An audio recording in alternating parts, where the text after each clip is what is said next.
నిజమైన ఫ్రెండ్ ఎలా ఉంటాడంటే అండి, మీరంటే చాలా అభిమాన పడతాడు.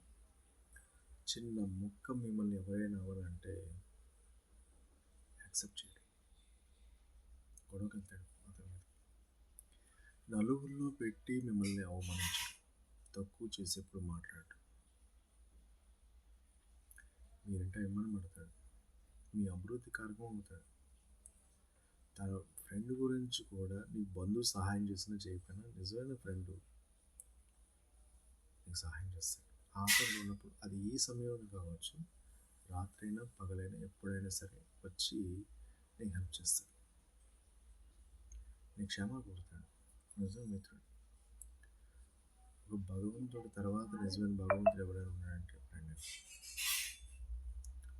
సో మంచి ఫ్రెండ్ దొరికితే నువ్వు చాలా అదృష్టవంతుడు. నిన్ను ఎప్పుడూ కూడా అవమానించడు.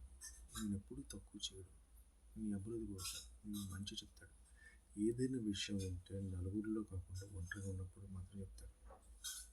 చాలా కేర్ఫుల్ జాగ్రత్తగా నువ్వు హర్ట్ అవ్వకుండా కూడా చెప్తాడు. నిజమైన ఫ్రెండ్ దొరికే అదృష్టం. నీ అభివృద్ధిగా ఎప్పుడు కూడా ఆలోచిస్తాడు. అలాంటి వాడు వ్యక్తి దొరికాడు, నీ పంట పండిపోయినట్టే. అంత అదృష్టం కూడా భగవంతుడు ఇచ్చినట్టే.